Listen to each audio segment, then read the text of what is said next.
ئەم کاتان باش و ماندوو نەبن بەخێر بێنەوە سەرچاوم بینەران ئەمڕۆکە دەست بە پەخشێکی نوێ دەکەین و هەوڵ دەدەین لێرەدا لەگەڵ ڕووداوەکانی ڕۆژ لە ناوچەکەمان و هاوکات لە ڕۆژهەڵاتی ناوەڕاست و تەنانەت لە جیهانیشدا بەپێی پێویست هەڵسەنگاندنی پێویستیان بۆ بکەین. ئێوەش تکایە هەوڵ بدەن یارمەتیمان بدەن لە ئێستاوە بابەتەکان لایک بکەن و ئەوانەی کە سوبسکرایبیان نەکردووە تکایە سوبسکرایب بکەن، هاوڕێیەک شتێکمان بۆ بنووسێ لەسەر چۆنیەتی دەنگ و ڕەنگ هەموو شتێک بزانین لەژێر کۆنتڕۆلدا، هەموو شتێک تەواوە تاوەکو دەستی پێ بکەین. زۆر زۆر بەخێر بن سەر هەردوو چاوم هاوڕێیان، تکایە هەوڵ بدەن شتێکمان بۆ بنووسن. دەنگ و ڕەنگ هەموو شتێک باشە هاوڕێیان. ئەگەر کەشێکێ تکایە بۆمان بنووسن تاوەکو دەستی پێ بکەین. ئەمڕۆکە بابەتی گرنگمان لەلان هەموو شتێک ئۆکەیە. کاک جەمال هەمە بەخێر بێ سەر هەردوو چاوم. زۆر زۆر سوپاس، دەستەکانت خۆش بێ. ئێستاکە لەسەر دوو کەناڵی فێسبوک و لەسەر یوتوب پەخش دەکەین. ئیتر ئەگەر فێسبوک لایفەکان لە ناوەڕاستی ڕانەگرێتن بەردەوام دەکەین، بەڵام گومانم لەوەدا هەیە ئیتر بۆ ئەوە داوا لە هاوڕێیان دەکەم ئەوانەی لەسەر فێسبوک تەماشا دەکەن تکایە وەرنە سەر کەناڵی یوتوب، لەسەر کەناڵی یوتوب بنووسن هیوا خۆشنەوە هەموو شتێک تەواوی تر هیچ کێشێک نامینێ. بەخێر بێن سەر هەردوو چاوم دووبارە. هاوڕێیان چەند هەواڵێکتان پێشکەش دەکەین پاشان لەسەر ئەو هەواڵانەشدا شڕۆڤە دەکەین و هەواڵەکانم بەو شێوەیە ئەمڕۆکە ڕووداوەکانم بەو شێوەیە ئیتر دەستنیشان کردوون. بەشێکیان وە دیارە ڕووداوی ئەمڕۆنا، بەڵام بەشێکیان بەردەوامی ڕووداوەکانی ڕابردوونا. ئەوڕۆکەش هەندێک شتیان لەسەر زیاد دەکەین و سەبارەت بە تورکیا سەرەتا دەست پێ دەکەین کە لە ناو دەوڵەتی تورکیادا هێرش و شەڕ و منمرانەیەکی زۆر زۆر گەورە لە نێوان دام و دەستگاکانی دەوڵەتدا هەیە. یعنی تەماشا دەکەین لە نێوان هاکان فیدان، لە نێوان ئیبراهیم کاڵن، لە نێوان ئەردۆغان، لە نێوان کوڕەکەی ئەردۆغان، لە نێوان باخچلی، ئەمانە هەمویان هەیەوە لە هەمان کاتدا لە نێوان دەوڵەت و میدیا و سەرمایەداراندا لە هەمان کاتدا شەڕێکی زۆر زۆر گەورە هەیە. و لە بەردەوامی ڕووداوەکانی تورکیادا باس لەو هێرشە دەکەین کە لە یەک دوو ڕۆژی ڕابردوودا ئیتر کرایە سەر سیاسەتمەداری ژن، سیاسەتمەداری سیڤیل لەیلا زانا، لە ئەویش لە کاتی یاریەک لە 16 ئەو مانگەدا کە لە نێوان بورسا سپۆر و سۆما سپۆردا ئەنجامدرا. ئیتر ئەمەش نیشانوان ئەدا کە یاری تۆپی پێ هەم لە جیهان و هەم لە تورکیاش بەڕاستی بۆتە شتێککی بێ ئەخلاقانە، یعنی لە ناو ئەو ڕاسیزم و نەژاد پەرستیە و سێکسیزمێک کە لە ناو یاری تۆپی پێدا هەیە بەڕاستی لە زۆر بوارەکانی دیکەی ژیاندا کەمە. لە هەمان کاتدا باس لە تەحەدای جیۆپۆلیتیکی نوێ لە نێوان تورکیا و قوبڕس دەکەین کە ڕۆژ بەڕۆژ تەماشا دەکەین هاوپەیمانەکان، هاوسەنگیەکان گۆڕانکاری زۆر زۆر گەورەیان بەسەردادین و ئەمە کاریگەریەک لەسەر تورکیادا دەکا و باس لەوە دەکەین کە ئیسرائیل کام چەکی لەوێ ئیتر بەجێ کردوونە لە دوورگەکانی قوبڕس لەسەر سنووری تورکیا بەجێ کردوونەوە. ئەم چەکانە چ کاریگەریان لە ئایندەدا لەسەر تورکیا و جم و جۆڵەکانی دەبێت، چونکە ئەمانە بەتەنیا چەک نین، ئەمە لە هەمان کاتدا ڕادارن، سیستەمی جاسوسینە کە ئەتوانن بە سەدان کیلۆمەتر لە ناوەوەی تورکیا هەموو جم و جۆڵە سەربازیەکان ئیتر چاودێری بکەن و لە هەمان کاتدا هەوڵەدەین لەسەر کێشەی قوبڕس و ئەوڕۆپا و تورکیادا پیلانی 10 ساڵی ئایندەدا باز بکەین. جگە لەمە باس لە ئێران دەکەین و دیارە ساڵی 2025 بەڕێ دەکەین کە ساڵێکی زۆر زۆر بە ئازار بوو لە بۆ تورکیا، ساڵێک بوو لە بۆ ئێران ببورن، ساڵێک بوو ئیتر دوای ئەو هەموو ساڵە ئێران جاری یەکەم خۆی تاقی کردەوە، تاقی کرایەوە لە بەرامبەر ئیسرائیل و لە بەرامبەر ئەمریکا و لە ساڵی ئایندەدا ئێران چاوەڕێی چی دەکات لە زۆر لە هەموو بوارەکاندا فشاری سەربازی وەیانیش جێگۆڕکەی سەرکردایەتی کە ئیتر ڕێبەرەکەی 86 ساڵە و لە هەمان کاتدا لە بواری ئابووریدا کە تەماشا دەکەین ناومێدیەکی زۆر زۆر گەورە هەیە لە ناو ئێراندا و سەختیەکی زۆر بەردەوام هەیە کە تەنگی بە هاوڵاتیانیشەوە بەستووە لە هەمان کاتدا کێشەی ئاو هەیە، کێشەی ژینگە هێرە لە شارە گەورەکاندا پرسی ئەتۆمی و پیتاندنی یۆرانیۆم ویانیش ڕێککەوتن هەیە و لە هەمووشیان گرنگتر ڕێککەوتنەکان لە کۆتاییدا ڕێککەوتنە استراتیژیەکان ئەم ئێران لە ساڵی ئایندەدا لەگەڵ رووسیا و چین ئەنجام ئەداوەیانیش لەگەڵ ڕۆژئاوا و ئەمریکادا. یعنی ئەو بابەتە بابەتێکی زۆر زۆر استراتیژیکە کە ئەبێ باسی بکەین لە هەمان کاتدا لە وڵاتەکەی ئێمەدا لە بروکسل لە بەلجیکادا ئیتر ڕاپەڕینێکی زۆر زۆر گەورە هەیە، وەڵڵی دەنگی تاقایتر گوێتکەڕەکە لەناو بروکسل. باسی ئەوەتان بۆ دەکەم هاوڕیان بەخێر بن سەر هەردوو چاومی تر هەوڵ بدەن بە سەر چاوان بەخێر هاتن کاک یەشار بادکی بەخێر بن سەر هەردوو چاوان، کاک یەشار هاوڕیانی دیکە بەخێر بێن سەر هەردوو چاوم. تکایە ئەوانەی سوبسکرایبیان نەکردێت سوبسکرایب بکەن و ئەوانەی ئەتوانن لەسەر کەناڵەکانیاندا کەناڵەکانی سوسیال میدیای خۆیاندا هەوڵ بدەن تەواوی بەرنامەکانمان شێر بکەن، خراپ نابی و لایک بکەن، زۆر زۆر باش دەبێ. ئیتر ئەمڕۆکە کۆمەڵێک ڕووداوی گرنگ باز دەکەین و لە باسکردنیش زیاتر جیاوازی ئێمە لەگەڵ تەلەڤیزیۆنەکاندا ئەوەیە کە ئێمە بابەتەکان هەڵدەسەنگێنین، ئێمە ئەو ڕۆژنامەوانە نابین کە ڕێبەرەکەی پاتڕۆنەکەی بەرپرسیارەکەی شتێکی بۆ نووسیوە و ئەو دەیخوێنیتەوە مکیازێکی جوانی کردی و دەیخوێنیتەوە، بەڵام ئاگای لە قوڵایی بابەتەکان نیە. ئێمە ئەو بابەتانە بەخۆمان هەڵمان بژاردوونە و چەندین ساڵە سەری خۆمانی پێوە دێشین، بۆیە هەوڵ ئەدەین هەڵی سەنگێنین. ئیتر دەست پێ دەکەین هاوڕیان ئەوانەی لەسەر فێسبووکن تکایە وەرن لەسەر یوتوب سەیری بابەتەکە بکەن، لەسەر یوتوب بنووسن هیوا خۆشنا و ناوم چۆن نووسراوە لێرە وها بنووسن، ئیتر ئەو کاتە دێنە سەر کەناڵی یوتوب و لەوێ بە بێ کێشە بابەتەکەمان دەبینن.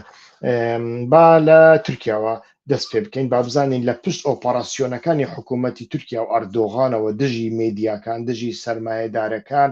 ئامانج بە تەنیا مێدیاکارانن، ئامانج بە تەنیا پارە و سەرمایەدارن، ویانی شتێکی نهێنی هەیە کە لە مێدیاکانی کوردیدا بە تایبەتی زۆر کەم باز دەکرێت ویانیش باس ناکرێت. ئەو ئۆپەراسیۆنەی لەلایەن حکوومەتی تورکیاوە بە سەرۆکایەتی سەرۆک کۆمار ڕەجەب تایب ئەردۆغان کە لە 2024 و ئەم ساڵیش یانی 2 ساڵە ئەنجام دەدرێن، گزارش لە هەوڵێکی چڕکراوە دەکەن بۆ چەسپاندنی دەسەڵات و لەناوبردننی ڕکەبەرە سیاسیەکان لەناو خودی دەسەڵات و خودی دەوڵەتداواتە مسۆگەرکردنی کۆنتترۆلی ڕەها بەسەر هەموو دام و دەستگا نیشتیمانیەکاندا بەر لە هەڵبژاردننی داهاتوو ئەو کارانە دەبێ بکرێن. ئەم کارانە بۆ بەر لە هەڵبژاردن بکرێن دیارە لێرەدا شتێکە نهێنیەکەیە سەبارەت بە هەڵبژاردن، ئەوەشتان بۆ باز دەکەم. ئەم کارانە بە سەرکەوتکردنی دوولایەنە دەناسرێنەوە کە هەم سەرچاوە سربەخۆکانی زانیاری میدیا و هەم پشتگیریکەرانی دارایی یان ڕەخنەگرانی ئۆپۆزیۆن سەرمایەداران دەکەنە ئامانج. با سەرەتا باس لە میدیاکان بکەین، ئۆپەراسیۆنەکان لەسەر میدیاکان بکەین. ئێمە دەزانین دەوڵەتی تورکیایی تر بە تایبەتی دەوڵەتی تورکیایی سەردەمی ڕەجەب تەیب ئەردۆغان کە پێی دەگوترێ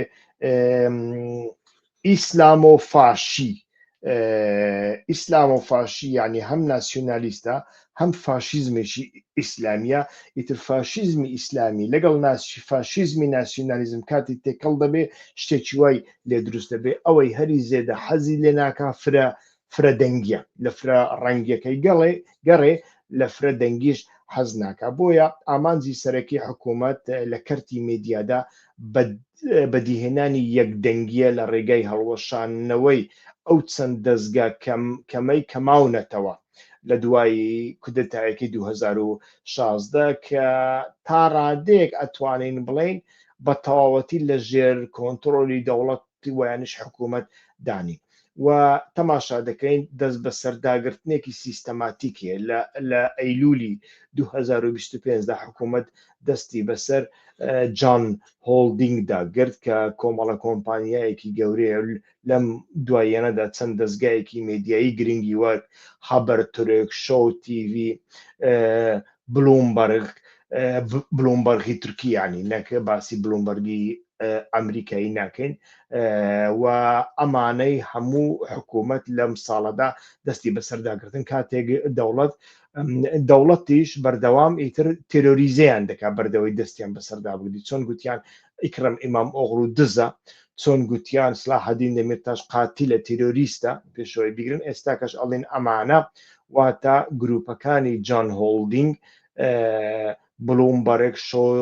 شۆ تیڤی تەلەڤیزیۆنی شۆ خەبەر تورک و ئەمانە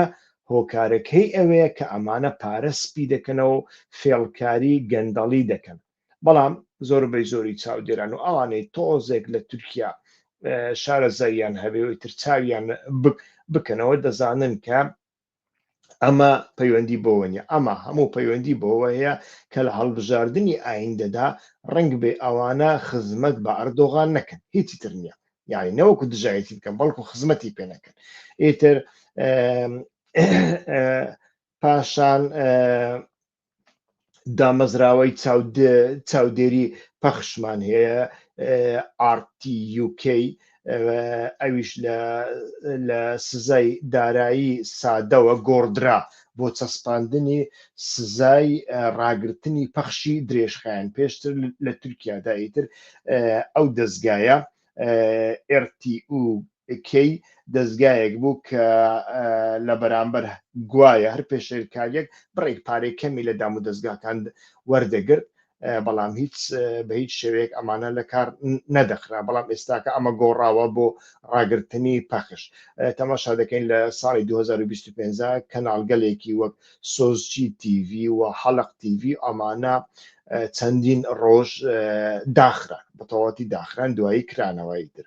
پاشان لە ڕووی سەرکوتکردنی دیژیتاڵی لە نێوان کانونی دووەم و نیسانی 2025 حکوومەتی تورکیا زیاتر لە 27,000 ئاکاونتی تۆڕە کۆمەڵایەتیەکانی بلۆک کردوونە کە ئەمانە یعنی 27,000 کەناڵی وەکو کەناڵی منی بلۆکە کردوونە کە ئەمانە زۆربیان کەناڵی یوتوبن و ئەمانە ئەو ڕۆژنامە نووسانە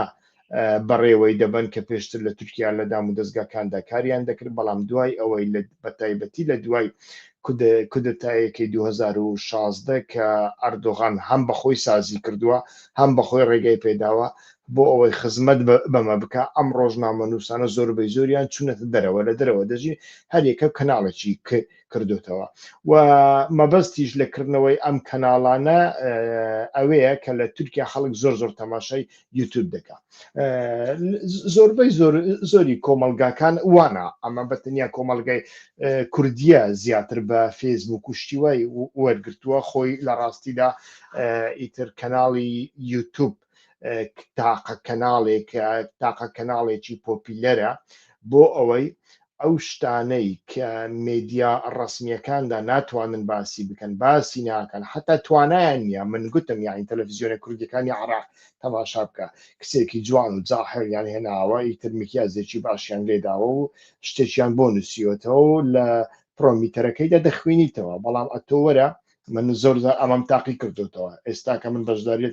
لە کەناڵەکانی تەلەڤیزیۆن ناکەم هەر هەمویان پێم وتونە تەلەفۆنم بۆ نەکەن من بەشداری ناکەم چونکە بەڕاستی بەشداریکردنەکە بێواتایە تۆ لەگەڵ کەسێک قسە دەکەی لەگەڵ ڕبۆتێک قسە بکەی باشترە چونکە ئەو ڕۆژنامە نووسە فەقیرە نەپەروەردەکراوە نە پاشخانی سیاسی سۆسیۆلۆژی و مێژوویی هەیە نە ئاگای لە سیاست بۆ لەناو بازار بۆ بێکار بووە ئیتر هەندێک جوانیشە هێناویانە لە تەلەڤیزیۆنێکیان داناوە ئیتر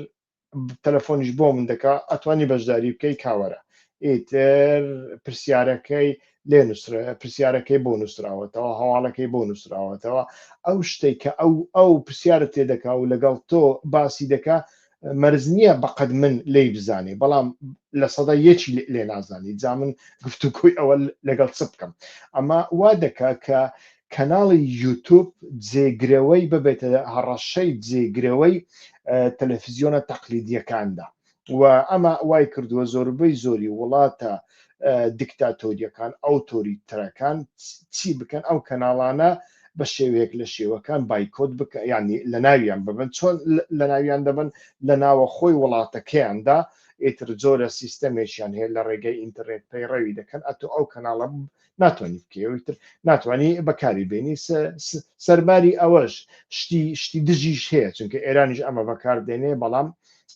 پێشتر تەماشامان کرد لە ڕێگای کۆمپانیاکانی نزیک ئێلۆن ماسک ئەم جۆرە تەکنەلۆژیایە ڕەوانەی ئێران کرا ویانیش لە ڕێگای سەتەلایت ئیتر هەوڵەدا بێکاریگەری بکە بەڵام ئەمەش پارەیەکی زۆری تێدا دەچێت یعنی ئێستا کە تەماشاکەین 27,000 ئاکاونتی تۆڕە کۆمەڵایەتیەکان کە زۆربەیان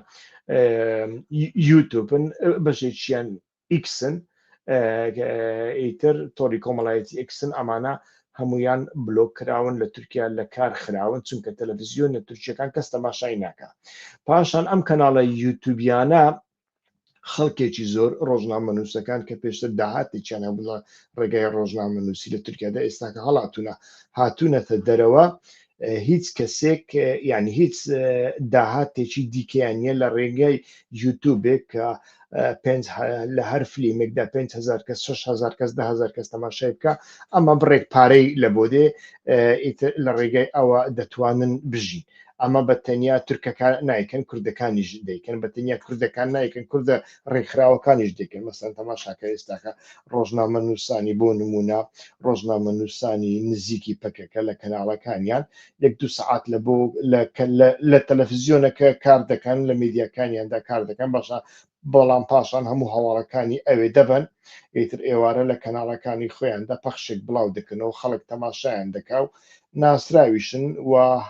خەڵکیش لەوانەیە بڵێن ئەمانە نوێنەری پەکەکەن شت دەزانن دەربارەی ڕۆژئاوا و قەندیل و پرۆسی ئاشتی ئۆشتانە هەڵبکی شتێک نازانن یانی چونکە هەم کۆمونیکاسیۆن لەگەڵ ڕۆژئاوا زۆر بە زەحمەتە تەلەفۆن و شتیوا زۆر بە زەحمەتە کادرەکان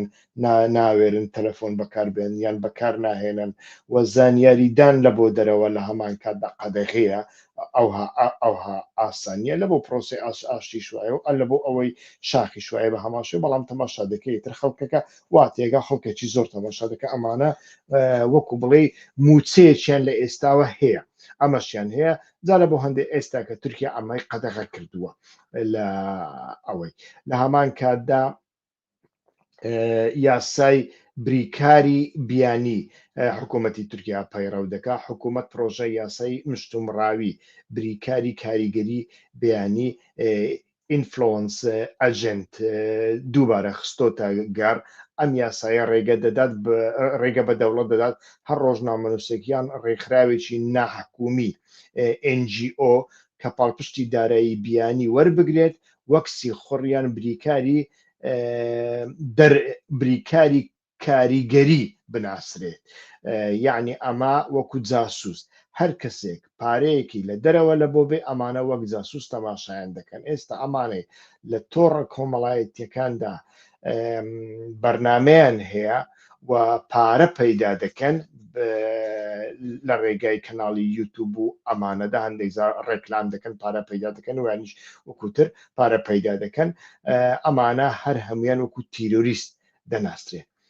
ئەمەش بابەتێکە کە ئێستاکە دەوڵەتی تورکیا پەیڕەوی دەکات بەڵام وەکوتم لە پشت ئەمانەدا شتێک هەیە کە هیچ کەس یعنی زۆر کەس نایزانی ئێستاکە دێنە سەرێ و باسی دەکەین هاوڕێیان لەو بینەدا هاوڕێنی سەر فێسبوک تکایە ئیتر لە ماوەی 4-5 دقەدا هەوڵ بدەن وەرنە سەر کەناڵی یوتوب پەخشەکەمان لەسەر فێسبوک ڕادەجیە لە هەمان کاتدا ئیتر نخبەیەکی بازرگانی هەیە کە زۆر بەهێزن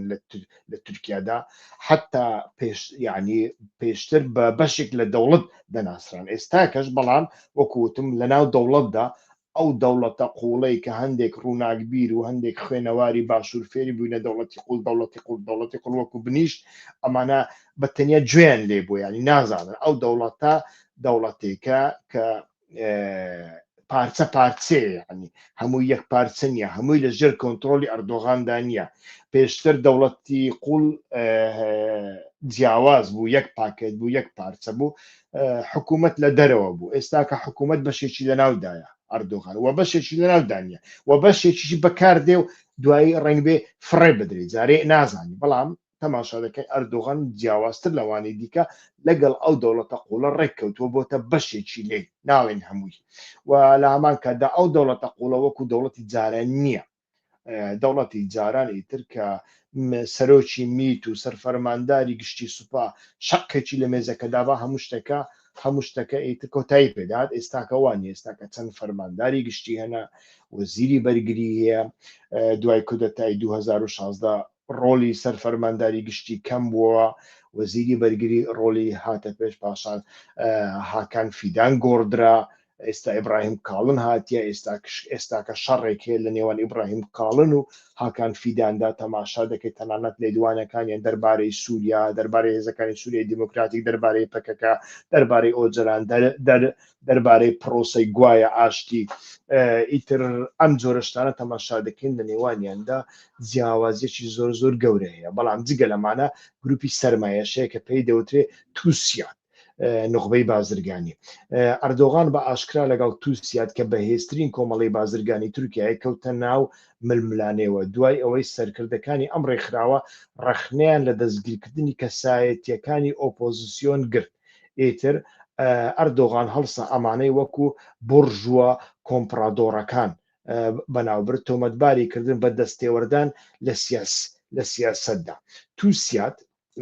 لە بۆ چ ئیتر ئەردۆغانی ڕەخنەکرد لەبەر ئەوە ناکە سلاحەدین دێمیرتاشویان ئیکرەم ئیمام ئۆغڵیان خۆش دەوێت لەبەر ئەوەی لە هەر وڵاتێکدا کە یاسا سەروەر نەبوو قانون نەبوو ئیتر لەوێدا سەرمایە ناتوانێت بچی و بێ وەکو ئەوەی کوردستانی عراق ئێستا ئەوەی کوردستانی عراق دەسەڵاتدارانی بنەماڵەی بارزانی و بنەماڵەی تاڵەبانی و دەسەڵاتدارانی تەریقەتی نەقشبەندی تەریقەتی قادری هەتا وەکو واز لەمە نەهێنن سەرمایەدارێک نایەتە کوردستانی عراق مەگەر بێتە کوردستانی عراق دەبێ ببیتە شریکی ئەوان ویان ئەوان بەخۆیان دروستیان بکەن هەر لە بەوەندێک تەماشا دەکەین کۆمپانیاکانی کوردستانی عراق کۆمپانیاکانی بنەماڵەکان هیچی دیکە نیە بەڕاستی درویە یانیش دەبێت کۆمپانیایەکی نەوتی ئەمریکی بێ ئیتر جەنەڕاڵێکی ئەمریکی لە پشت بێ کە بە کوردی پێی دەڵێن بە قسەی بازاڕی داوای لێبوردنەکە نێرە کەرێک بێتتر پێی نەوێرن یانیش نابێ ئیتر لە بۆ هەندێک تەماشا دەکەین لە کوردستانی عراقدا ئابووری گەشەی ئابووری دروێ نییە و ئەگەر هەش بێ ناکەوێتە خزمەتی ئەو بەشە ناکەوێتە خزمەتی خەڵکەکە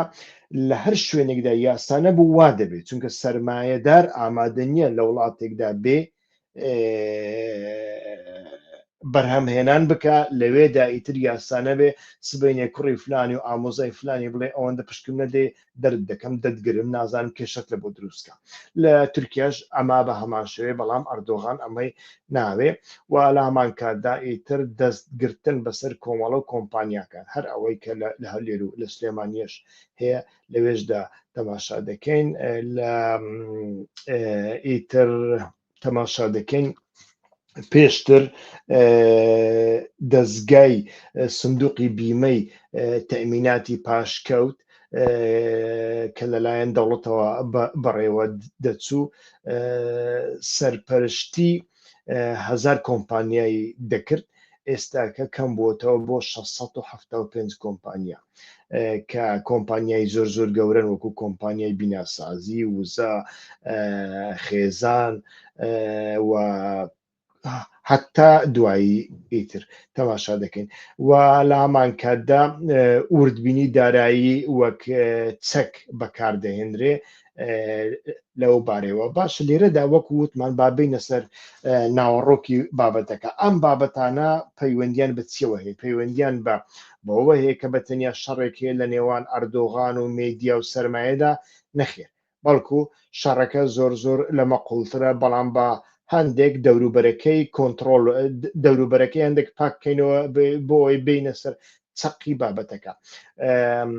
ئیتر تەماشا دەکەین دەستگیرکردنی ئیکرام ئیمامۆغڵو سەرۆکی شارەوانی ئیستانبول لە ئاداری 2025دا کە بەهێزترین کاندید و ڕکەبەری سیاسی ئەردۆغان بوو بۆ هۆی دەستپێکردنی زۆربەی زۆری ئۆپەراسیۆنەکان یعنی سەرەتا ئیکرامیان کرد دوایەوە دەستیان بە ئیتر دەستیان بە گرتن کرد و چەندین وردە کۆمپانیا و ینی چەند سەرچاوەیەکی دارایی ئیکرام ئیمامۆغڵو و دەوروبەرەکانیشیان گرتن و 100 کەسیان گرتن ئیتر ئەمە تەماشا دەکەین هەمویان لە بۆ ئامادەکاریەکن لە بۆ هەڵبژاردننی 2028 پاشان سەرمایهدارە سربەخۆکانیش بە هەمان شێوە ئیتر لەبەر ئەوەی دەترسن ئەمانە لە ئایندەدا ئیتر سەرمایە و یارمەتی هەندێک سیاست مەداری دیکە بدەن لە دەرەوەی ڕەجەب تایب ئەردۆغان ئیتر ئەمانش بە هەمان شێوە بوونێتە ئامانج و تەماشا دەکەین لە راپۆرتەکانی میتیشدا دەستگای هەواڵگیری نیشتیمانی ئۆپەراسیۆنێکی فراوان هەیە لەناو تورکیادا و ئەوانەی کە خزم و کەسیان لە دەرەوەنە و کاری مێدیایی دەکەن ئەمانە دەکەنە ئامانج چۆن لە شەڕی ناوخۆی یەکێتی و پارتی ئەگەر ئەتۆ براتیەکێتی بواە بەخۆت لە هەولێربای ئیتر دەیان گرتی ویانیش برات پارتی بواە بەخۆت لە سلێمانی بای دەیان گرتی ئێستاکە لە تورکیا شتێکی وە دەستی پێکردووە و لە هەمان کاتدا ئیتر میت هەوڵادا لە ڕێگای دەوڵەتەکانیشدا ئەو ڕۆژنامەنووسانی کە لەوێ دەژین ئازاریان بدە هەتا وەکو ئێستا هیچ قسەیەکی ڕەسمی حکوومەت نییە بۆ دوورخستنەوەی هاکان فیدان لە پۆستەکەی وەزیری دەرەوە بەڵام هاوڕاییەک لە نێوان شرۆڤەکارانی سیاسی و راپۆرتە دزە پێکراوەکان و ڕووداوەکانی کۆتایی ئەم ساڵدا هەیە کە ئاماژە بۆ دەکەن کەمپینێکی هەستیار و پڕمەترسی لە ئارادای بۆ لاوازکردنی کاریگەری و هەڵوەشانەوەی بنکەی دەسەڵاتی هاکان فیدان لە ئایندەدا و لە بڕی لادانی ڕاستە و خۆی چونکە لادانەکەی زۆر ئاسانیە پاشان پێتان دەڵێن بۆ بێلایەن بێکاریگەرکردنی هاکان فیدان لە ڕێگای زنجیرە لێدانێکی ناڕاستەوخۆ ئەنجام دەدرێت لە تۆڕی پەیوەندیەکان و ڕێگا لە پێگەی دامەزراوەکانی نزیک لە هاکان فیدان یعنی تەماشا دەکەین دیارترین نیشانەی ئۆپەراسیۆنەکان دژی هاکان فیدان دەستگیرکردنی محەممەد عاکیف ئاکسۆی بوو محەممەد عاکیف ئاکسۆی کە سەرنووسەری خەبەر تورک بوو ئیتر ئەم ساڵەکە دەستگیر کرا کەسێکی ناسراو بوو زۆر نزیکی هاکان فیدان بوو ئەرسۆی بەیەکێک لە نزیکترین هاوپەیمانەکانی هاکان فیدان لە میدیاکاندا دەناسرا ئەو کەسایەتیەکی سەرەکی بوو لە گروپی ڕۆژنامەنووسن کە باس لەوە دەکرا هەوڵیان دەدا پلاتفۆرمێکی میدیایی سربەخۆ دروست بکەن لەوانەش هەوڵدان بۆ زیندووکردنەوەی کەناڵی فلاش تیڤ کە پشتگیری لە داهاتووی سیاسی هاکان فیدان بکەن پێیامە ئیتر شڕۆڤەکاران لەوانەش ئەحمەد شیک پەرلەمانتاری ئۆپۆزیسیۆنەکە دەستگیرکردنی ئەرسۆیان ینی محەممەد ئاکیف ئەرسۆیان بە تۆمەدی مادەی بێهۆشکەر وەک هۆشداریەکی ڕوون بۆ هاکان فیدان بەستەوە. یعنی ئاڵێن تەماشاکە ئەی هاکان فیدان ئەو کەسەی کاتوکاری لەگەڵ دەکەی ئەو کەسە بازرگانی بە مادەی بێهۆشکەر دەکات. یعنی هەر کاتێک بتەوێ ئێمە دەتوانین ئەو مادێت لە دژدا بجوولێنین. لە هەمان کاتدا ئیتر ڕەجەب تایب ئەردۆغان ئەو ماوەیە لەناو وەزارەتی ناوخۆییدا تەماشا دەکەین کۆمەڵێک کۆمیسار و کۆمیسیۆنی ساز کردوونە و ئەو کۆمیسیۆنانە زۆر جار یعنی بەوەش ڕۆڤە دەکرێن کە ئەمانە بۆ سنووردارکردنی هاکان فیدان سازکراون و ئەمانە کاریان ئەوەیە لە دەرەوەی هاکان فیدان هەندێک کار بکەن و ئیتر لە دەرەوەی هاکان فیدانیش زانیاری ڕۆژانە بۆ ڕەجەب تایب ئەردۆغان بگواستنەوە. ئەمە کۆی مەسەلەکەیە کە ئێستاکە دەیبینین. مەسەرەن یەک لەوانە بورهانە دین دوڕانە کە لە ناوەڕاستی ساڵی 2024 هەتاوەکو ئێستا تاین کراوەکو کۆمیساریات لە وەزارەتی ناوخۆ کەسایەتێکی نزیکی ڕەجەب تایب ئەردۆغان و ئیبراهیم کاڵنەوە کەسێکە کە ڕکەبەری هاکان فیدانە. بەڵام تەماشا دەکەین ئێستاکە لە ژوورەکەی هاکان فیدان دەیان ناوە. لە هەمان کاتدا تەماشا دەکەین تێهەڵچوونی دامەزراوەی سیاسەتی تێهەڵچوونی دامەزراوەیی ینی باس لەوە دەکرێت کە ئەم کۆمیساریانە ئەم جۆرە کۆمیسیۆنانە ڕاستەوخۆ راپۆرت بە سەرۆک کۆمار دەدەن. یعنی مەرج نییە ئیتر لە بۆ ئەم کارانە لە بۆ هاکان فیدان بگەڕێنەوە. ئەم کارانە بە سەرۆک کۆمار دەدەن و لە هەمان کاتدا ئیتر ئەمانە بە ئەتوانن بە سەرۆکی میتیش بدەن. یعنی تەماشا دەکەین ئێستاکە ڕەجەب تایب ئەردۆغان دەسەڵاتێکی ڕەهای هەم بە خۆی داوە هەم بە سەرۆکی ڕێکخراوی هەواڵگری نیشتیمانی داوە. ئیتر لێرەدا دەبینین کە جەنگێک هەیە، جەنگی جێنشینیە، یعنی جەنگی جێگاگرتنەوەی ئەردۆغانە. ئەو ئۆپەراسیۆنەی دژی فیدان ئەنجام دەدرێن بەهۆی پێگیای ئەوەوەیە وەک پێشەنگ بۆ جێگرتنەوەی ئەردۆغان لە ناو دەوڵەتدا. بەڵام ئیتر ڕەجەب تایب ئەردۆغان لە ڕێگای ئیبراهیم قاڵنجی بەخۆشیەوە ئیتر تەماشا دەکەین دەستی بە ئۆپەراسیۆنانە کردووە، دەوروبەرەکانی هاکان فیدانی هەمووی بنکۆڵ کردووە. بەڵام لە هەمان کاتدا ناشتوانین بڵێن هاکان فیدان پاروەنانێکی وها چەوریش نییە کە ئەردۆغان بتوانێت بە ئاسانی قوتی بدا. بۆ چونکە 10 ساڵ زیاتر مستەشارۆیانی سەرۆکی میت بووە. ئیتر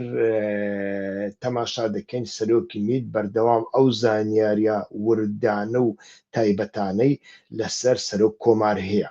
سەرۆک کۆمار تەلەفۆنی بۆچێ کردووە، تەلەفۆن بۆچێ دەکات، لەگەڵ چێ دەخەوی، چەند پارەی هەیە، ئەو پارانەی لەکوێ هیناون و پەیوەندیە شەخسیەکانی چۆنن. ئەمانە هەموویان دەزانێ. لە ڕووداوەکانی پێشووتردا مەسەلەن لە ڕووداوی کودەتاکەی 2016دا سەرۆک وەزیران ئیتر لەسەر تەلەڤیزیۆن قسەی کرد بە ئاشکرا. سەرۆک وەزیران ئەو کاتەوتی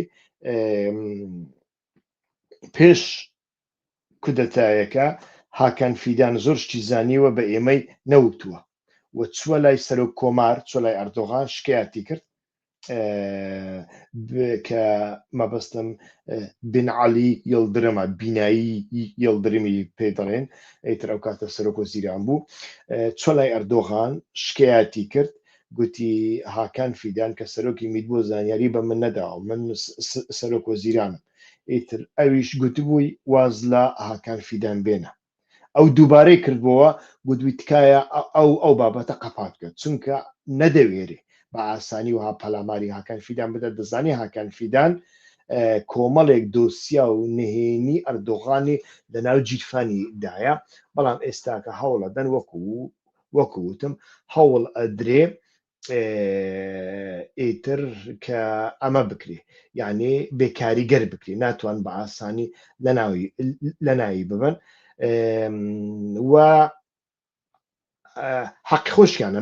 بە پێخۆیان چونکە ڕاپرسیەکانی چاودێری ناوەندی توێژینەوە سۆنار کە ئیتر گرروپێکە ڕاپرسیان ئەنجام دەدا لە تورکیادا لە سەرەتای 2025 نیشانیدا کە هاکان کە فیدەن لە هەڵبژاردننی ئایندەدا ژمارە یەکەمین دەبێت یعنی هەڵبژاردننی 2028 ئەگەر بکری کە ژمارە یەکەمین دەبێت لە ناو دەوڵەتدایانی پێشتر ئەوە بوو ئیکرام ئیمام ئۆغڵو بوو ئیکرام ئیمام ئۆغڵوی دەستگیر کرد ئێستاکە لەناو ئەو دەسەڵاتەدا لەناو ئەو حکوومەتەدا کەسێکیە کە بە ئاسایی ناتوانانی دەستگیری بکەین ناوی هاکان فیدانە پێشتر سەرۆکی مید بووە و بەشێکە لە دەوڵەت و حتا ئەوەی کە پێی دەگوترێت دەوڵەتی قوڵ بەشێکە لەوە و ئێستاکە تەماشا دەکەین ژمارە یەکە بە پێی ڕاپرسیەکان و ئەمە تەماشا دەکەین لە لای ڕەجەب تەیب ئەردۆغان کە ئامادەکاریەک دەکا بەخۆی سەرەتا ببێتە سەر و کۆمار و ڕنگ بێ کە بۆ سەر و کۆمار ئیتر بە یاسایەک دەربخاو بە بیانووی نەخۆشی و شتیوە تەمەن و نەخۆشی و شتیوە کوڕەکەی خۆی بیلال ئەردۆغان بکاتە سەرۆک و یانیش کورسەکەی بۆ ئەو بەجێبەری بۆ شێوەیە تورکیا ئیتر بکاتە سیستەمێکی پادیشایی و لە هەمان کاتدا جگە لە بیلال ئەردۆغان سەلجوق بایراقدار هەیە واتە زاوای ڕەجەب تەیب ئەردۆغانە تەماشامان کرد لە سەردانی دوایی یەکێک لە سەردانەکانی دوایی هاکان فیدەن بۆ ئەمریکا لەوێ لە تەلەڤیزیۆنێکدا قسەی کرد و نهێنیەکی زۆری دەرخست دەربارەی فڕۆکەی کان فڕۆکەیکان یەک لەو فڕۆکانەیە کە تورکیا دروستی دەکا ینی گوایە ئەوان فڕۆکەیەک دروستەکەن وەکو F16 وایە ناوێن لێ ناوەکان فڕۆکەکە زۆر زۆر جوانیشە بەڕاستی زۆر زۆر ئیتر خەڵک لێشی دەترسێ زۆر پرۆپاغەندەی بۆ دەکەن دەیان ساڵە هاکان فیدان هاتە سەر تەلەڤیزیۆن قسەی کرد گوتی کاکە ئەو فڕۆکانە مانتۆڕیان تێدا نییە مانتۆڕێتی دانیا و ئیتر پرۆژەی سەلجوق بایراقداری کرد بە سفر کە پێشتر چەندین وڵات ویستی بیان یانی بێن تەماشای بکەن ئەزمموی بکەن بۆی بیکڕن ئەمانەی هەموو خستن بە خۆڵ ئیتر ئێستا کە پرۆژەیکان بە تەواوەتی وەستاوە ئیتر ئەم جۆرە کارانە دەکەن لە بۆ هەندێک تەماشا دەکەین یەک لەوانەی کە ئەو ڕۆکە دەتوانێت ڕکەبەرایەتی هاکان فیدان بکات تەماشا دەکەین لە هەموو پرۆسەکاندا ئیبراهیم کاڵنە ئیبراهیم کاڵن ئەردۆغانیش زۆر زۆر بەکاردێنی ئەو هەواڵە تۆزێک درێژەی کێشا بەڵام زۆر زۆر گرنگە کە بڵێن لە ناو دەوڵەتی تورکیادا ناکۆچیەکی زۆر زۆر گەورە هەیە ئەو ناکۆچیانە پەیوەندیان بە مەسەرەی دیموکراسی و مافیلۆ وشتیوانە لە ناو دەوڵەتی تورکیادایتر هیچ کەسێک گومانی نەبێن نە گۆڕانکاریەکێ نە وەرچەرخانێکێ نەئیتر بەعاقلبوونێکەیە دەوڵەتی تورکیا وەکو جاران دەوڵەتی تورکایە و هیچ گۆڕانکارێکی تێدا نییە سەبارەت بە لەیلازانە کورتە هەواڵێکمان پێەیە حتا ئەتوانم نیشانتان بدەم یەک دەقەت خۆ لەوانەیە بتوانم نیشانتان بدەم بەڵێ ئەوە نیشانتان گوێ بگرن Ömür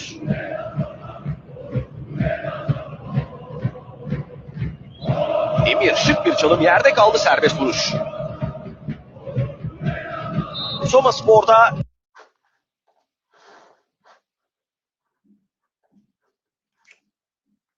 بەڵێ بینیتان وەنیە لەیلازانە ئیتر بەخۆشم بە تەواوەتی باش تێی نەگەیشتم بەڵام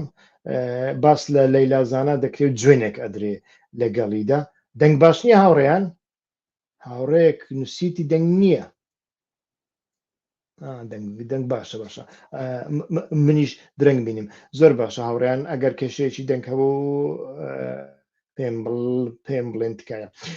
لەسەر لەیلازانایی تر هەروەکو لەو فلیمەدا بینیتان ئەوە ئیتر وابزانم بورسە سپۆر و ئامەد سپۆرن و وابزانم لە لە سۆمایی تر ئەم یاریە کراوە بەڕاستی من تاقیبی یاری فوتبۆڵ ناکەم چونکە پێم وایە فوتبۆڵ یاری فوتبۆڵ یاریەکە لە هەموو یاریەکان قێزەوەنترە چۆن هوەر بۆتە بابەتێکی زۆر کە ئەکرێ لەبەرەوەی بابەتێکی هەستیە باوەڕی بابەتێکی وروژێنەرە تەماشا دەکەین زۆر زار لەناو هوەردا لەناو هوەری کوردیشدا بە تایبەتی نەژاد پەرستی و دژی ئاینێک و دژی نەتەوەیەک و دژی عەرەب و دژی تورک و دژی فارس سوشتیوا دروست دەکرێت وا بە پێچەوانەش هوەری فارس و عەرەب و تورکیش ئەم شتانە دەبین لەناو یاری فوتبۆلیشدا بەداخەوە ئەم شتە هێزۆ بۆیە من چەندین ساڵە تەماشای ئەوەم کرد یعنی تەماشای فوتبۆڵ و شتیوا ناکەم و پێشم سەیرە خەڵکانێک هەن کە باسی گۆڕانکاری دەکەن گوایە خەمی میلەتەکەیتیان بەڵام شەو ڕۆژ باسی بارسەلۆنا و مارسەلۆنا و شتیوا دەکەن وەڵحاسر لە 16 ئەم مانگەدا یاریەک دروستە بێت لەوێدا ئیتر بەبێ هیچ مناسەبەتێک تەماشا دەکەی لایەنگری ئەو گروپە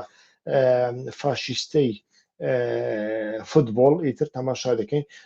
جوێن بە لەیلا زانادا یعنی زۆر سەیرە هیچ پەیوەندی بە بابەتەکەەوە نییە نە لەیلا زانا لە ڕۆژەفدایە نە هیچ لەیلا زانا بۆ خۆی لە دێهاتێک دانیشتووە لە دیار بکرد ئەوەی من بزانم زۆر دەرناکەوێتە دەرەوە ئەگەر داوت بکرێتە شوێنێک ئیتر بەپەلا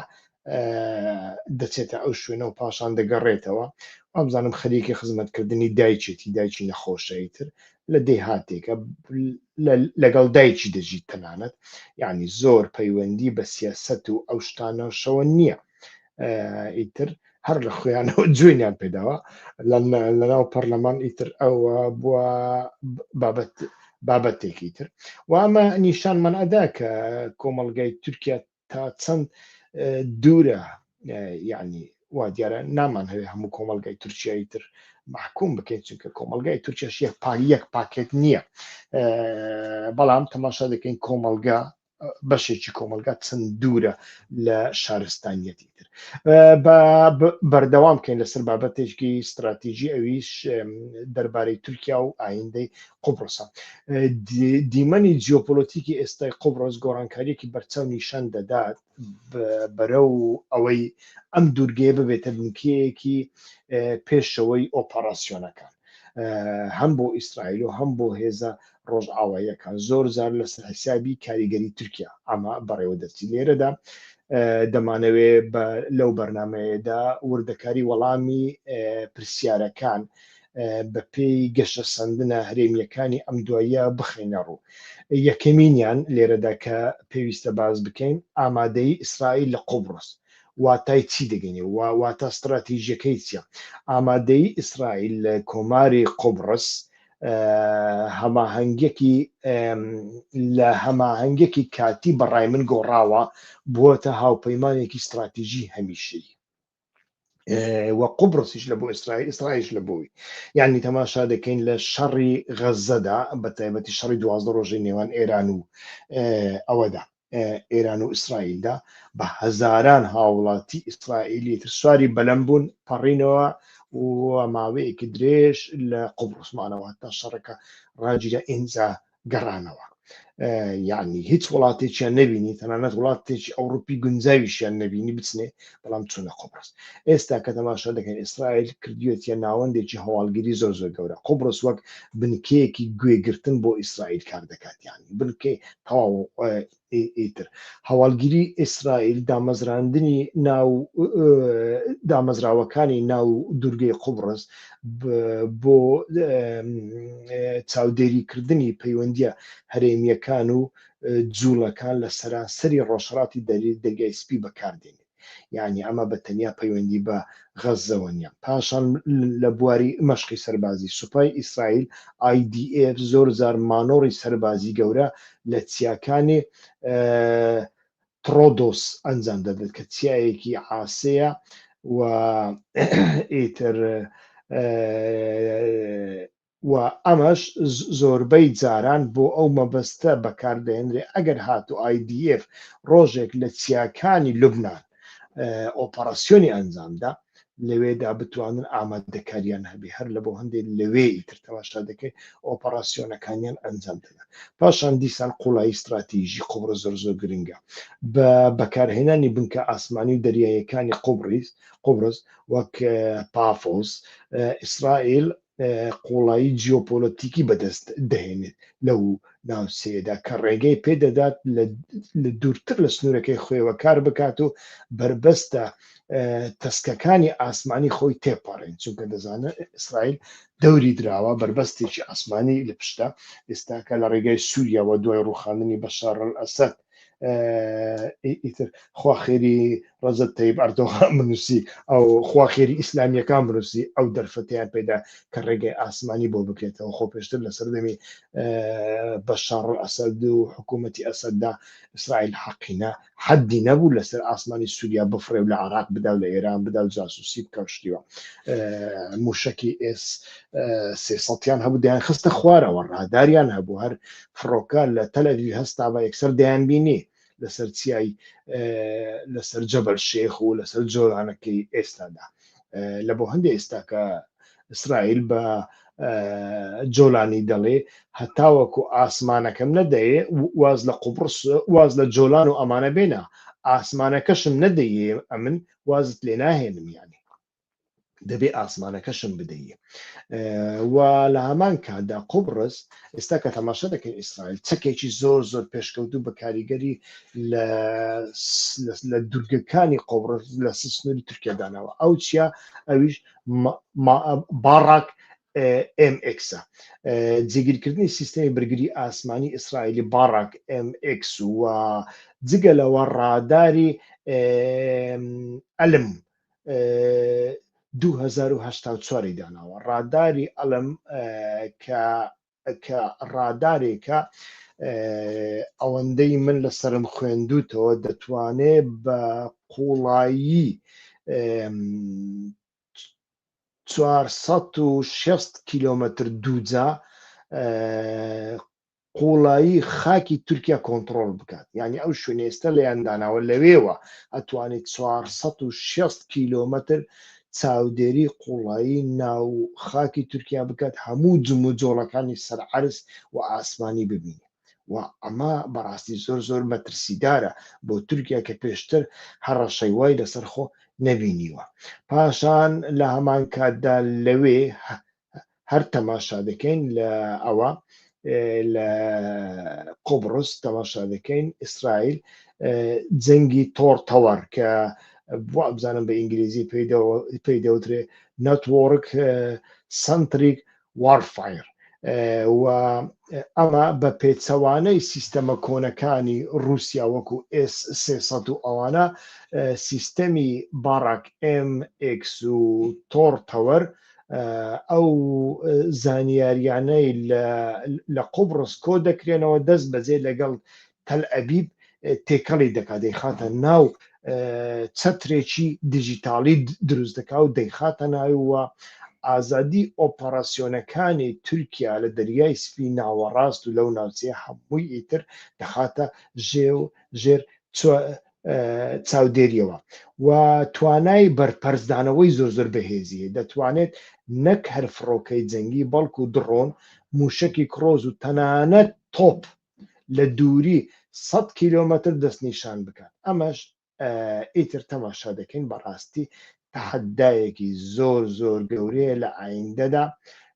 کە یۆنان و قوبرس ئەتوانن لە بەرامبەر تورکیادا بەکاری بێن لێرە دایتر تەماشا دەکەین پرسیارێکی وە ئێستاکە دەکرێت لە تورکیاشدا دەکرێت ئایا لەو حاڵەتەدا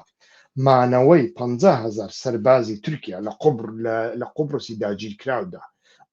هیچ واتایەکی هەیە ئەوەندانە هیچ واتایەکی نەماوە چونکە ناتوانن قوبرسی تورکیا بپارێزن تەماشا دەکەین جگە لە ئیسرائیل پێشتر بەریتانیا لە قوبرس هەبوو ئێستاش هەیە و ئیتر ناوچەی بنکەی سەروەری خۆی هەیە بەریتانیا یعنی بەریتانیا کاتی خۆی کە ئەم وڵاتانە دروست بوونە ناوچەیەکی هەیە ناوچەی سەروەری بەریتانیایە یعنی قوبرس و یانیش یۆنان ناتوانێت دەری بکە ناتوانێت بڵێ کارەکە تەمام شت بڕۆ کە وا بزانم پێی دەوترێ ئاکرۆتێری و دەکێڵیە دوو ناوچەنە ئاکرۆتێری و دەکێلیا لەوێ بنکەی سەربازی بەریتانی هەن ئێستا کە تەماشا دەکەن ئیسرائیلیشی هاتۆتە سەر ئەو دوو بنکانە کاتی خۆی بەریتانیا لە شەڕی غەزەدا لەو دوو بنکانە یارمەتی چاودێری لە بۆ چاودێریکردنی حەماس لە بۆ بەکارهێنانی سەتەلایت ئیتر قەمەرسنایی پشتیوای بەکاردەهێنا لە یارمەتی ئیسرائیلیدا و ئەمریکا لەوێ هەیە تەماشا دەکەین بەو دواییانە واتە ڕێکەوتنامەیەکی بەرگری دوو قۆڵی لەگەڵ قۆبرس واژۆ کرد و گەماڕۆی چەکی لەسەر قۆبرسلادا پێشتر گەماڕۆی چەک هەبوو و ئەمریکا خەریکی نوێکردنەوەی بنکەکانی قوبرسە بۆ ئەوەی وەک ناوەندێک بۆ هاوکاریە مرۆییەکان وەک ڕێڕەوێک بۆ چۆڵکردنی سەربازی بەکاری بێنێ لە هەمان کادا فەڕەنسا لەوێ چەکی پێشکەوتوو لەوانە تانکی لەکلێرکی فەڕەنسا لە قوبرسەیە و لە هەمانگدا فەڕەنسا موشکی پێشکەوتووی مێشکی هەری پێشکەوتووی کە بە میستراڵ ناسراوە ئیتر تەماشا دەکەین لە قوبرسی بەجێ کردووە و ئیتر قوبرس کە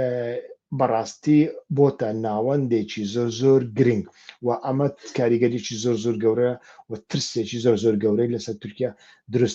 دروست کردووە و لە هەمان کاتدا تەماشا دەکەین جگە لە ترسە ئەمنیەکە ترسێکی استراتیژی هەیە لەسەر ڕێڕەوە دەریاییەکانی وزە لە بۆ تورکیا ڕێڕەوە سەرەکیەکانی وزە و بازرگانی وەک بۆ ڕیگازی ڕۆژهەڵاتی ناوەڕاستیانی کە پێی دەوترێ ئیستمێت و ڕێڕەوی ئابووری هیندستان و ڕۆژهەڵاتی ناوەڕاست و ئەوروپا کە وابزانم مانگێک بەر لە هێرشی حەماس واتە 7 ئۆکتۆبەر سازکرا کە یۆنانستان و سعودیە و ئیمارات و ئۆردن و ئیسرائیل و یۆنان بێکەوە دەبەستێتەوە ببورە هیندستان کەنداوی عەرەبی ئیسرائیل ئۆردن و یۆنان بێکەوە دەبەستێتەوە ئەوە پێی دەوترێ ڕێڕەوی ئابووری هیندستان و ڕۆژهەڵاتی ناوەڕاست و ئەوروپا IMEC تەماشا دەکەین ئەو دوو ڕێڕەوە کە دوو ڕێڕەوی بازرگانی زۆر گرنگن لە بۆ ڕێغاز و وزە لە ئایندەدا و لە هەردوو ڕێڕەودا تەماشا دەکەین تورکیا لە ناودانیە بۆ لێرەدا کێشەی دەریاییەکان هەیە ئەتوانین باسی بکەین واتە تێهەڵچوونی داواکاریەکانی ناوچە ئابووری تایبەتەکان ناوچەی ئابووری تایبەتمان هەیە لە هەرێمە دەریاییەکاندا کە پێی دەوترێ EEZ واتە لە نێوان تورکیا یۆنان قوبرس وای کردووە بەرهەم هێنەران لەو ڕێگایە بترسن کە تورکیا دەگرێتەوە یعنی ئەمانە لەو ڕێگایە دەترسن ئیتر و لەوە دەترسن کە لە ئێستادا حکوومەتێک لە تورکیادا هەیە ئەگەر سبەینێ کورسەکەی بکەوێتە دەسەڵات هیچ گوێی لێ نییە ڕنگ بێ شەڕێک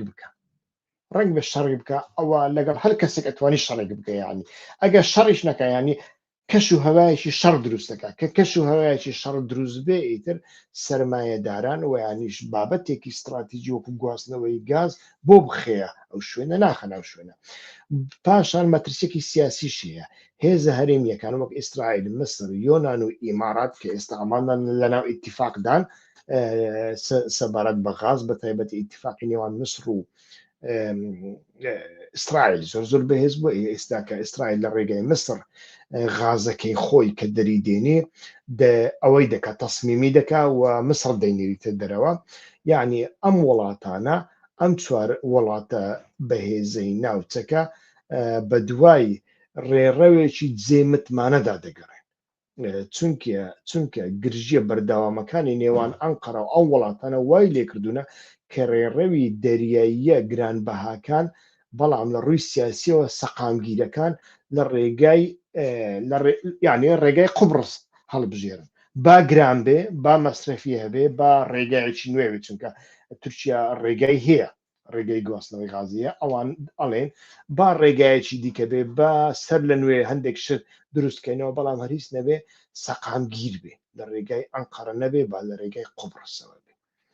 و لە هەمان کاتدا ئیتر تەماشا دەکەین تەحەدایەکی دیکە کە بەرۆکی تورکیاگر ئێستا کە بینیمان لە کانونی یەکەمی 2025دا زیاتر لە 45 وڵات بانکێشی دەو حەکران بۆ گفتوگۆکردن لەسەر هێزی سەقامگیری غەزە بۆ دوای جەنگ بەڵام تورکیا بە شێوەیەکی بەرچاو دوورخرایەوە و لەوێدا باسکرا ئیسرائیلەکان باسییان کرد کە لەسەر بنەمای ڤیتۆی ئەوان بووە سەرچاوەکان پشتڕاستیان کردەوە کە ئیسرائیل ڤیتۆی دژی بەشداری تورکیا بەکارهێناوە نووسینگەی نەتەنیاهۆ سەرۆک وەزیران ڕایگەیان کە هیچ سەربازێکی تورک نابێ لەسەر زەوی غەزە پێی بە زەوی غەزە بکەوێت و تورکیای وەکو دوژمن بەناو برد بەهۆی پشگیریکردنی سەرۆکەکەی تورکیا لە بزوتنەوەی حەماس و ئێستا کە تەماشا دەکەین لەو بارەشەوە بێمتمانەیەکێوانش بۆشایکی متمانەیە ئیسرائیل و ئیدارەی ئەمریکا لە سەردەمی ترامپدا لە ساڵی 2025دا وا دیارە هێزێکی پێکهاتوو لە وڵاتانی عەرەبی و ڕۆژئاوایان پێ باشترە کە پەیوەندی ئەمیان لەگەڵ ئیسرائیل هەبێت و هەرچەندە دۆناڵد ترامپ زۆر هەوڵەدا کە وەیانیش تۆماس باراک هەوڵەدا هەندێک جار لە ڕێگای لێدوانەکانی کە تورکیاش تێدا بەشدار بێت چونکە تورکیا هەم پەیوەندی هەم ئەندامێکی ناتوێ هەم پەیوەندی خۆشە لەگەڵ حەماس بەڵام ئەمە تەماشا دەکەین بە هیچ شێوەیەک لەلایەن ئیسرائیلەکانەوە قبول ناکرێت خاڵێکی دیکە هەیە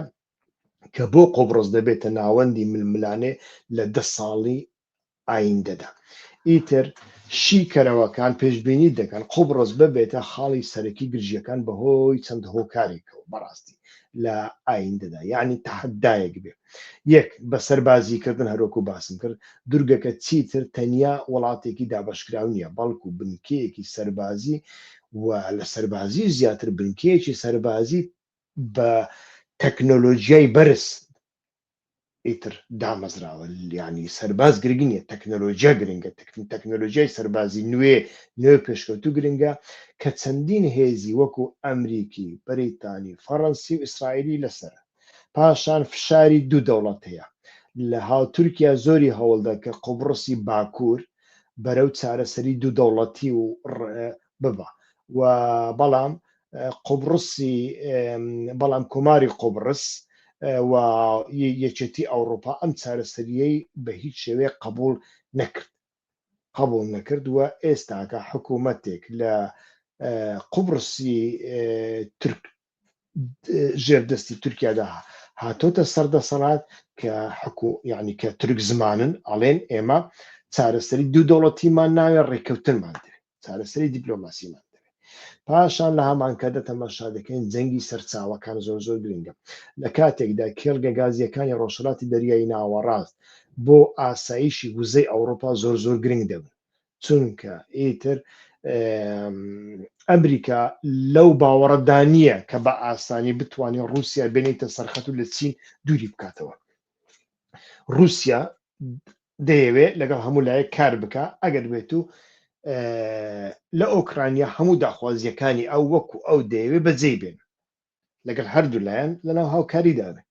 بەڵام رووسیا ناتوانێت ئێستاکە بە ئاسانی لە چین داببڕێ هەتا وەکو دێ پەیوەندی نێوان رووسیا و چین گەورەتر دەبێت و ئەمە وای کردووە کە غازی ئەو وڵاتانی دیکە هەمووی کۆ بکرێتەوە و بۆ ئەوەی ئەوروپا ئیتر لە ئایندەدا ئەسیری کڕینی غازی سروشتی رووسیا نەبێت و ئەمە بابەتێکی زۆر گرنگە ئەگەر بێت و ئەمریکا ئەمەنەکە ئیتر ئەوروپا ناچارە لەگەڵ رووسیا لە کۆتاییدا ڕێک بکەی بڕاستی ئەو مەترسیەشیە ئەمە کۆمەڵێک بابەت بوون کە پەیوەندی بە جیۆپۆلۆتیکی دەریای سپیناوە ڕاست و تورکیاوە هەبوو با بین بە کورتیش لەسەر ئێران لە کۆتایی بابەتەکەماندا قسە بکەین چونکە بابەتێکی زۆر گرنگە لە بۆ ئێمە پەیوەندی بە ئێمەوە هەیە بابەتی ئێران پەیوەندی نەک بە تەنیا بە کوردستانی ئێران و ڕۆژهەڵاتەیە پەیوەندی بە باشوور و کوردستانی عراقیشەوە هەیە زۆر گرنگە لێرەدا پرسیارەکە ئەوەیە لەگەڵ چوونە ناو ساڵی 2026دا ئێران خۆی لە بەردەم وێزگەیەکی مێژووی یەک لە کەرەوەدا دەبینێتەوە یان نا. یعنی دوای جەنگی 12 ڕۆژەی لەگەڵ ئیسرائیل و وڵاتە یەکگرتووەکانی ئەمریکا لە حوزەیرانی 2025دا کە زیانێکی زۆری بە ژێرخانی ئەتۆمی و سەرکردایەتی سەربازی ئێران گیان، استراتیژی حکوومەتی ئێران بۆ ساڵی 2026 بریتیە لە گەڕانێکی بێئومێدانە بۆ سەقامگیری ئابووری، بنیاتنانەوەی هێزی بەرپەرسدانەوەی تێکشکاوەکەی و بڕیاردانێکی چارەنووسساز لە نێوان ڕێککەوتنی بازرگانی لەگەڵ ڕۆژئاوا یان تێکهەڵچوونی تەواوەتی لەگەڵ بلۆکی ڕۆژهەڵاتدا. یعنی ئەمەیان پرسیارە جدیەکەیە. بەڕای من خاڵی یەکەم ئەتوانین باس لە چاوەڕوان یەکان بکەین بۆ ساڵی 2026دا، واتە مانەوە و بنیاتنانەوە یەکێکە لەو خاڵانی کە ئێران بیری لێ دەکاتەوە. ئێران لە بەردەم هەڕەشەی بەردەوامی ئیسرائیل و ئەمریکادا دیدگاکەی بۆ ساڵی 2026 جەخت لەسەر دەستپێشخەری استراتیژی دەکاتەوە، نەک تەنیا کاردانەوەی سادە. یعنی ئێران دەبێ بە شێوەیەکی استراتیژی بڕیارێک بدە، نەوەکو بە تەنیا ئەگەر تەقەم لێ بکەیت تەقەت لێ دەکەمەوە، وەڵا فڕۆکەی ئیسرائیل لێم بدا موشکێک دایەمە تەلەڤیڤ، نا، بەڵکو دەبێت لە ڕێگەی استراتیژی ئەوە بکە. لە بۆ هەندێک بەردەوامی فشاری سەربازی ئێران چاوەڕوان دەکات ئیسرائیل لە ساڵی 2026دا بەردەوام بێت لە هێرشە یەک لە دوای یەکانی بە مەبەستی ڕێگریکردن لە هەر نوێبوونەوەیەک ویانیش سەر لە نوێ خۆتەعمیرکردنەوەیەکی توانای موشکی و ئەتۆمیەکەی، لەبەر ئەوە پێدەچێت سوپای پاسداران جەخت بکاتەوە لەسەر جەنگی ناهاوسەنگی و نامەرکەزی و دووبارە پڕکردنەوەی کۆگاکانی موشکی بالستیکی. پاشان مەسەلەی سەرکردایەتی هەیە لەگەڵ بڵاوبوونەوەی دەنگۆی زیاتر دەربارەی باری تەندروستی ڕێبەری باڵا عەلی خامینەیی کە تەمەنی 86 ساڵە و دەستنیشانکردنی 3 جێگرەوەی لە کاتی ژیان لە دەستدانیدا. ئەمە بمانەوێ نەمانەوێ ئێران بۆ مانۆڕێکی سیاسی ناوخۆیی یعنی تونتر ڕوبەڕووی مانۆڕێکی سیاسی ناوخۆیش دەبێتەوە. لە هەمان کاتدا دوای شکست هێنان لە ڕێگریکردن لە گەڕانەوەی خێرایی واتە سناپباک سزاکانی نەتەوە یەکگرتووەکان لە کۆتایی 2025دا ئابووری ئێران لەژێر فشارێکی زۆردایە. تاران چاوەڕوان دەکات 2026 ببێتە ئەو ساڵی کە تێیدا یان سوکردنی بەرچاوی سزاکان بەدەست دێنێن شیانیش بە تەواوی ڕوو دەکاتە ئابووری جەنگ یعنی ڕێگایەکی دیکە لە بەرامبەر ئێراندا نییە، بۆیە ساڵی 2026 بۆ ئێران ساڵی جیاواز دەبن. لە هەمان کاتدا پرسی ئەتۆمی پیتاندن و یانیش ڕێککەوتن، ئەمەشیان پرسیارێکی زۆر گرنگە و هەموو کەس دەیکا. یعنی بەرنامە ئەتۆمیەکەی ئێران وەک بەهێزترین کارتی فشار دەمێنێتەوە هەرچەندە زیانیشی پێگەشت بێ، ئەگەر زیانی پێگەشت بێ و چەند زیانی پێگەشتی هەتاوەکوی سەر بە تەواوەتی نازانی. یعنی باری پیتاندن ئەگەر چی هێرشەکانی 2025 زیانی زۆریان بە دامەزراوەکانی وەک فۆردۆ و نەتەنز گەیان، بەڵام ئێران هێشتا بڕێکی زۆری لە یۆرانیۆمی پیتاندرا و بە ڕێژەی لە 6 لە بەردەستدایە. لە سەرەتای 2026دا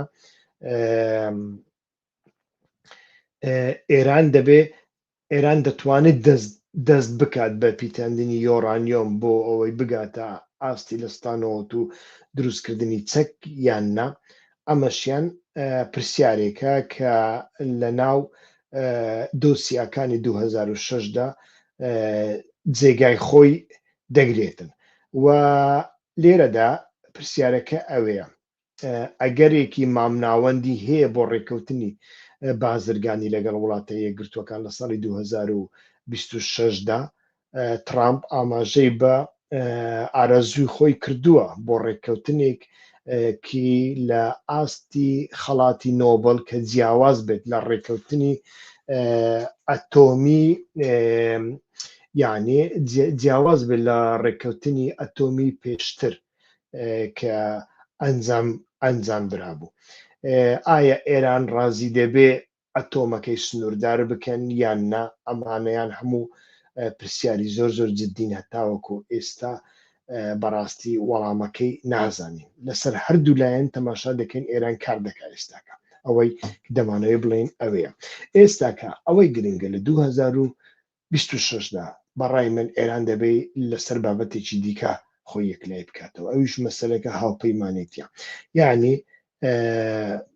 تاران پەیڕەوی لە استراتیژی دوو ئاراستەیی دەکات، بەڵام کێشەکە یاوایانی سنگەکە زیاتر بەلای ڕۆژهەڵاتدا دەکشێتەوە یان ڕۆژ ئاوادا. ئەمە زۆر زۆر گرنگە. یعنی هەموو وڵاتێک تورکیاش ئێستا ئەندامی ناتوێ پەیوەندی لەگەڵ رووسیا هەیە. ئەمە ئاساییە، بەڵام ئایا سنگەکە لە بابەتە استراتیژیەکاندا بەرەو کامە دەشکێتەوە؟ ئەمیان زۆر زۆر گرنگە. سەبارەت بە ئەگەری ڕێککەوتنی ئێران لەگەڵ ڕۆژهەڵاتواتە چین و رووسیا، یعنی ئەگەرێکی بەرزە، چونکە ئەگەر استراتیژیەکە زیاتر لێرەدایە، بابەت استراتیژیەکان لێرەدا خۆیان دەبینەوە. ینی تەرکیزی 2026 جێبەجێکردنی ڕێککەوتن نامەی 25 ساڵەیە لەگەڵ چین و نەخشە ڕێگای 2026-2028 لەگەڵ رووسیادا، کە پێشتر ئەمانە نەخشە ڕێگەیان بۆ کێشراوە. ئێستا تەماشا دەکەین بەڕاستی ئاڵوگۆڕی لە زۆر بواردا لە نێوان ئێران و رووسیادا زۆر زۆر پێشکەوت بووە. یەک لە ئیتیفاقەکان، ئیتیفاقە استراتیژیەکان، ئیتیفاقە استراتیژیەکەی ئەگەر جیاوازیش بێ لەگەڵ ئیتیفاقی استراتیژی نێوان رووسیا و کۆریا، کە هەر هێرشێک بکرێتە سەر کۆریا بە واتای هێرشکردنە بۆ سەر رووسیا، واتە رووسیا دەکەوێتە ناو شەڕەوە بە پێچەوانەش. ئێستا کە کۆریا لە شەڕی ئۆکرانیا بەشداری دەکات، 10,000 وابزانم 10,000 سەربازی نردووە و کە نیوەیان ئەڵێن کوژراون. ئیتر ئەمانە هەنا لەگەڵ ئێران ئەمەی نییە، بەڵام لەگەڵ ئێران لە کۆتاییدا ئیتر ئیتیفاقێکی نوکلەری هەیە، یعنی گەشە بە نوکلەری سڤیل ئەدا، واتە گەشە بە پیتاندنی یۆرانیۆم ئەدا. لێرەدا ئیتر تەحەدایەکە و یانیش نیشانەکە بۆ ئیتیفاق استراتیژیەکە تا ڕادەیەک ڕوونتر دەبێتەوە کە ڕنگ بێ بەرەو ئەولایەنەش بچێ. لە هەمان کاتدا لە مەسەلەی سوودەکان و بەرهێنان لە ژێرخانی وزە، بازرگانی نادۆلاری لە ڕێگای بریکست و هەماهەنگی ڕێکخراوی شەنگای، ئەمە ڕنگ بێ لە بۆ ئێران ئاسانتر بێ و ئیتر تەماشا دەکەین ئەمە لە بۆ پەکین و مۆسکۆش زۆر زۆر گرنگە، چونکە مەترسیەکان لە شکستهێنانی چارەسەری قەیرانی هەڵاوەسن کەمتر دەکاتەوە. ئیتر سەبارەت بە ئەمریکا و ڕۆژئاوا ئەگەری مامناوەندی هەیە کە ئێران لەگەڵ ڕۆژئاوا ڕێک بکەوێت، بەڵام ئەو ئەگەرە کەمتر استراتیژیە، ئەگەرێکی زیاتر ئابوووریە. واتە تەرکیزی 2026 ڕێککەوتنی مامەڵەیی تەڕەفی بەرتەسێک لەسەر بنەمای زیاتر لە بەرامبەر زیاتر کە جەخت لەسەر لادانی سزاکان دەکاتەوە. ئەوە لە بۆ ئێران زۆر زۆر گرنگە. سوودەکانی ئێران لەو بارەیەوە چین؟ دەستڕاگەیشتن بە داراییە، بابەتە داراییە بە سوودەکان وەک گەڕانەوەی بۆ سیستەمی بانکی جیهانی سویفت، ینی هەتاوەکو ئێران بتوانێت لە ڕێگای بانکی جیهانی نەوتی خۆی بفرۆشێت کە ناتوانێت ئێستاکەوە لە هەمان کاتدا لابردننی قەدەغی هەناردەکردنی نەوت. بەڵام مەترسیشی هەیە بۆ سەر ئێران، دژایەتیەکی توندی ناوخۆی لەلایەن تونڕەوەکانەوە. واتە یەک ئەمە، دووەمینیان ئەگەر هاتوو ئەمریکا یانیش حکوومەتێکی دیکە لە ئەمریکا هاتە سەر دەسەڵات، ئەمە بابەتێکی زۆر زۆر استراتیژیە کە لە ساڵی ئایندەدا دەبێ وەڵامەکەی وەربگرینەوە. لە کۆتاییدا دەمەوێت باسی ڕاپەڕینی جوتیاران بکەم هاوڕێیان لە وڵاتی ئێمەشدا. ئیتر تەماشا دەکەین ئەوە بابەتێک تەقیەوە و هاتە ئاراوە ئێستا کە هەوڵەدەم سەرەتا بێنمە سەر شاشەکە ئینجا قسەی لەسەر دەکەین تکایە یەک دقە یارمەتیم بدەن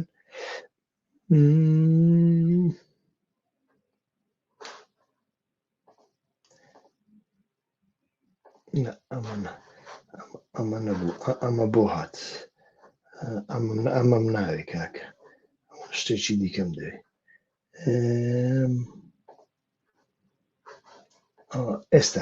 ئێستا کە دێنم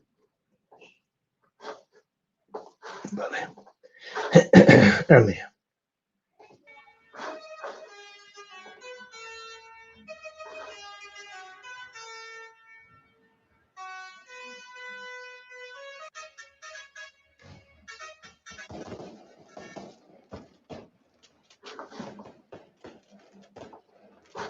ئەمە بروکسلە ڕاپەڕینی جوتیاران لە بروکسل لە بەردەم دەرگای پەرلەمانی ئەوروپا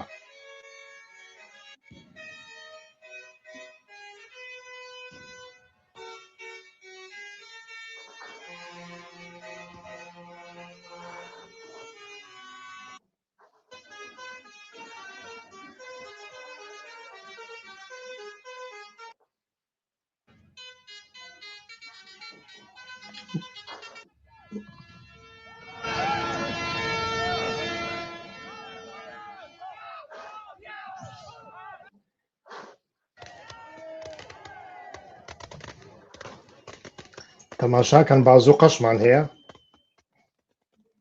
ئەوە لە بەردەم پەرلەمانی ئەوروپایە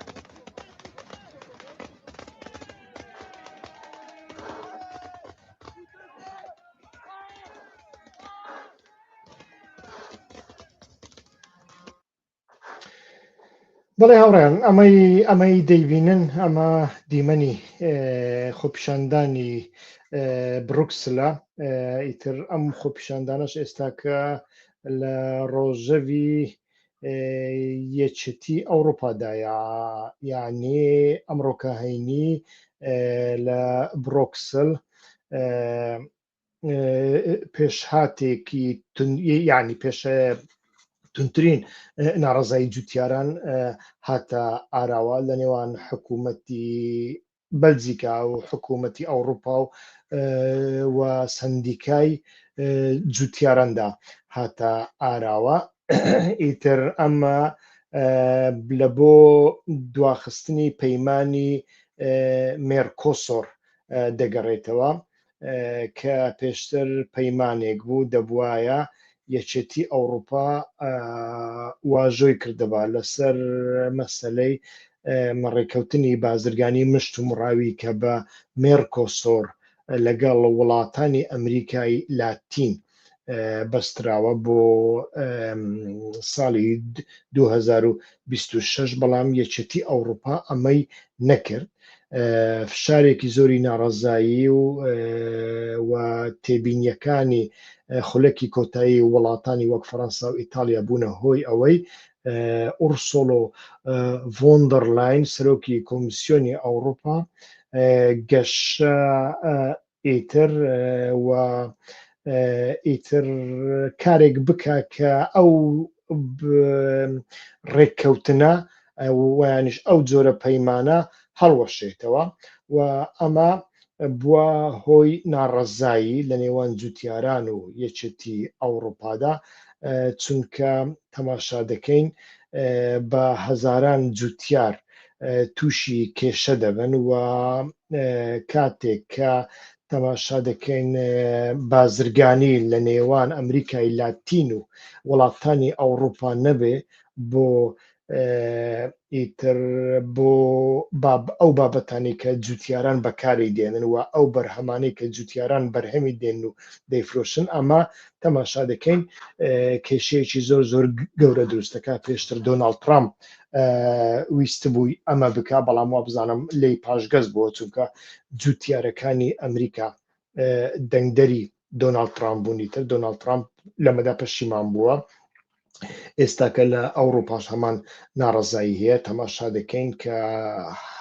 هەموو بڕۆکسل بە تایبەتیش سنتەری بڕۆکسل و دەوروبەری پەرلەمانی ئەوروپای گرتوتەوە ئەمە 2 ڕۆژە. ئیتر زۆر جار دەسەڵاتدارانی حکوومەتی هەرێمی کوردستان نمونەی ئەوروپا دێننەوە. 2 ساڵ بەر لە ئێستا بەبیرم دێ حکوومەت داوای کرد هەر کارمەندێک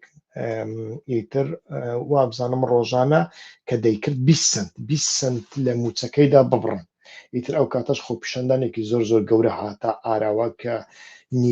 نیوەی بڕۆکسل بوو بە ئاگر، یعنی کە بوو بووە ئاگر مەبەستمان ئەوەیە ئیتر لە نێوان پۆلیس و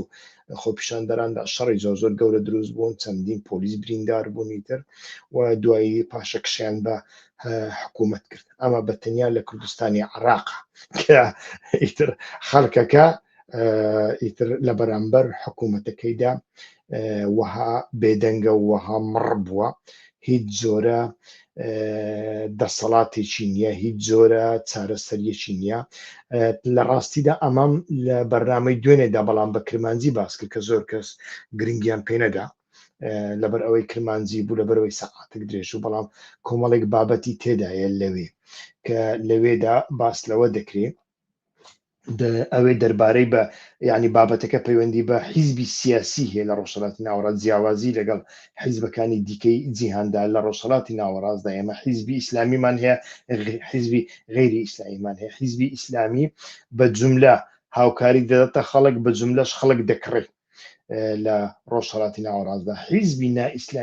نائیسلامیمان هەیە، ئەو حیزبانە دەبنە چەند بەشێکیان ئەوەی بە هەندێک جار بەشێکیان حیزبی دەوڵەت ویانش حیزبی دەسەڵاتدارن، چۆن ئێستاکە لە هەولێر 40-50 دوکان هەیە وەکو حیزب خۆیان دەناسێنن، بەڵام ئەمانە حیزبی دەوڵەتە، حیزبی دەسەڵاتن، هیچ نینە. ئیتر هەر یەکە و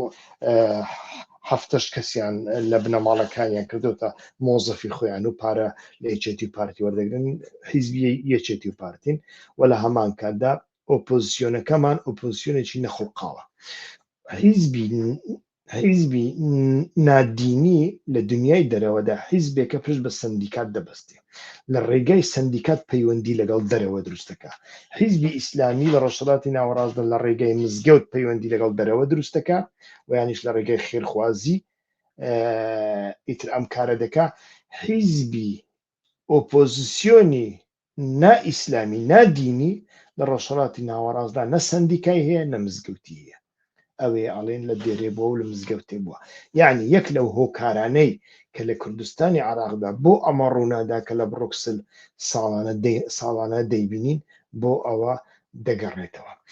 زۆر سوپاسدانەکەم کە تاوەکو ئێستا لەگەڵماندا بوون و ئەبزانە ساعاتێک و 16 دقیقە بخۆشم نەمزانیوە ئەوەندە قسەم کردووە. داوای لێبوردنەکەم بەڕاستی من قەت نامهەوێ ساعاتێک و چارێگە قسە بکەم ئەگەر بەرنامەیەکی تایبەت نەبێ، ینی بەرنامەیەکی فکری نەبێ و دیارە بەرنامەی ڕۆژ بوو. ئەمە وابزانم کاک هەیمەت پرسیارێکی کردەوە پێی توایە گەلی کورد لە ئێران ئامادەی بۆ ئەوە خۆی بەڕێ ببات. گەلی کورد چۆن خۆی بەڕێ ببات؟ یعنی گەلی کورد لە ئێراندا کۆمەڵگەی مەدەنی زۆر پێشکەوتووی هەیە کە هیچ حیزبێک نەگەیشتووە ئەوە ئاستا حەسوودیان پێدێ، زۆر جار ڕکەبەرایەتیشی دەکەن، زۆر جار وەکو جاشیش لە قەڵەمیان دەدەن. ئەمە بەشێکە لە خۆ بەڕێوە بردن، بەڵام خۆ بەڕێوە بردننی یاسایی ئەمە جارێ ناگرێتەوە.